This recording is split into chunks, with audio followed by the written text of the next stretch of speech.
2028ರವರೆಗೆ Siddaramaiah CM ಆಗಿರ್ತಾರೆ. ಸಿದ್ದರಾಮಯ್ಯನವರೇ ಪೂರ್ಣಾವಧಿ CM ಅಂತ ಹೇಳ್ಬಿಟ್ಟು ಬೆಂಗಳೂರಿನಲ್ಲಿ ಸಚಿವ ಜಮೀರ್ ಅಹಮದ್ ಹೇಳಿಕೆಯನ್ನು ಕೊಟ್ಟಿದ್ದಾರೆ. ನಾವೆಲ್ಲರೂ ಕೂಡ ಹೈಕಮಾಂಡ್ ಮಾತನ್ನ ಕೇಳೋರು.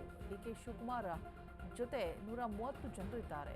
139 ಜನ ಸಿಎಂ ಸಿದ್ದರಾಮಯ್ಯರೊಂದಿಗೆ ಇದ್ದಾರೆ ಅಂತ ಹೇಳ್ತಿದ್ದಾರೆ. ಅದೇ 139 ಜನ ಹೈಕಮಾಂಡ್ ಜೊತೆಯೂ ಕೂಡ ಇದ್ದಾರೆ. 2008ರಲ್ಲಿ ಕುದುರೆ ವ್ಯಾಪಾರ ಮಾಡಿಯೇ ಬಿಜೆಪಿ ಬಂದಿತ್ತು ಅಂತ ಹೇಳ್ತಿದ್ದಾರೆ. ಡಿಕೆ ಶಿವಕುಮಾರ್ ಜೊತೆ 130 ಜನರಿದ್ದಾರೆ. 2008ರಲ್ಲಿ ಕುದುರೆ ವ್ಯಾಪಾರ ಮಾಡಿಯೇ ಬಿಜೆಪಿ ಬಂದದ್ದು ಅಂತ ಹೇಳ್ಬಿಟ್ಟು ಟಾಂಗ್ ಹೊಡಿತಾ ಇದ್ದಾರೆ. ಈ ಕಡೆ ಆರ್ ಅಶೋಕ್ ಅವರು ಕಾಂಗ್ರೆಸ್ನವರು ಕುದುರೆ ವ್ಯಾಪಾರವನ್ನು ಮಾಡ್ತಿದ್ದಾರೆ ಅಂತ ಹೇಳಿಕೆಯನ್ನು ಕೊಟ್ಟಿದ್ರು. ಇದೀಗ ಅವರ ಮಾತಿಗೆ ಟಾಂಗ್ ಕೊಡ್ತಾ ಇರುವಂಥದ್ದು ಜಮೀರ್.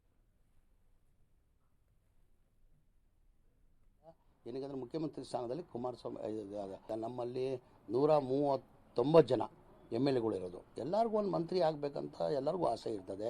ನಮಗೂ ಒಂದು ಅವಕಾಶ ಸಿಕ್ಕಲಿ ಅಂತ ಹೇಳ್ಬಿಟ್ಟು ಹೈಕಮಾಂಡ್ ಹೋಗ್ಬಿಟ್ಟು ಅವ್ರಿಗೂ ನಮಗೂ ಒಂದು ಅವಕಾಶ ಮಾಡಿಕೊಡಿ ಅಂತ ಕೇಳೋಕ್ಕೆ ಭಾಳ ಜನ MLAಗಳು ಹೋಗಿದ್ದಾರೆ, ಇಲ್ಲ ಅಂತ ಇಲ್ಲ. ಈಗ ಏನಾಗಿದೆ, ಇದು ತೀರ್ಮಾನ ಮಾಡಬೇಕಾಗಿರೋದು ಹೈಕಮಾಂಡ್ ತೀರ್ಮಾನ ಮಾಡಬೇಕು, ನಾವು ಯಾರೂ ಮಾಡೋಕ್ಕಾಗಲ್ಲ.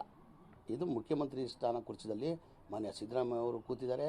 ನಾನು ಭಾಳ ಸತಿ ಹೇಳಿದ್ದೀನಿ, ನಾನು ಆ ಮುಖ್ಯಮಂತ್ರಿ ಕುರ್ಚಿ ಖಾಲಿ ಇಲ್ಲ, ಅದ್ರ ಬಗ್ಗೆ ಚರ್ಚೆ ಮಾಡಿ ಉಪಯೋಗ ಇಲ್ಲ. ಏನಕ್ಕೆ ಮುಖ್ಯಮಂತ್ರಿ ಸ್ಥಾನದಲ್ಲಿ ಸಿದ್ದರಾಮಯ್ಯ ಅವರು ಕೂತಿದ್ದಾರೆ. ಸಿದ್ದರಾಮಯ್ಯ ಇದ್ದಾರೆ ಮುಖ್ಯಮಂತ್ರಿ ಕುರ್ಚಿದಲ್ಲಿ, ಸಿದ್ದರಾಮಯ್ಯ ಅವರು ಇದ್ದಾರೆ. ಅವ್ರು 28ವರೆಗೂ ಅವರೇ ಮುಖ್ಯಮಂತ್ರಿ ಆಗಿರ್ತಾರಂತ ನಾನು ಭಾವಿಸ್ತೀನಿ. ನಮ್ಮ ಪಕ್ಷ ಹೈಕಮಾಂಡ್ ಏನು ನಿರ್ಧಾರ ತಗೊಂಡ್ರು ಅದಕ್ಕೆಲ್ಲ BJP ಅವ್ರಿಗೆ ಏನಿದೆ. ನೆನ್ನೆ ನೋಡಿದೆ ಅಶೋಕ್ ಅವ್ರು ಹೇಳ್ತಾ ಇದ್ರು, ಕಾಂಗ್ರೆಸ್ಸಲ್ಲಿ ಕುದುರೆ ವ್ಯಾಪಾರ ನಡೀತಾ ಇದೆ. ಯಾರೋ DK ಶಿವಕುಮಾರ್ ಜೊತೆ 13 ಜನ ಇದ್ದರು, ಇದ್ದಂಗೆ 70 ಜನ 60 ಜನ ಹೆಂಗಾಯಿತು, ಕುದುರೆ ವ್ಯಾಪಾರ ಆಗ್ತಾಯಿದೆ ಅಂತ ನೆನ್ನೆ ಅಶೋಕ್ ಅವ್ರು ಹೇಳಿದ್ರು ನೋಡಿದ್ದೀನಿ ನಾನು.